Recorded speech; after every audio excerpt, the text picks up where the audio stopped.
তোমার নাম কি? কেবল মন। কোন স্কুলে পড়ো? হরিয়া সরকারি প্রাথমিক বিদ্যালয়। কোন ক্লাসে? 2A।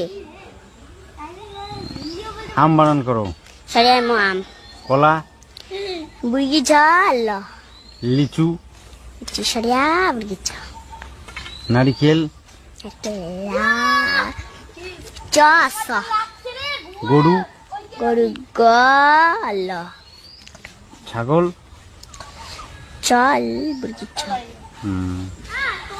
3 দোকানো কত হয়? 12। 2 দোকানো? 14। 1 2 পারো? হ্যাঁ বলো। 1 2 3 4 5 6 7 8 9 10 11 12 13 14 15 16 17 18 19 20 21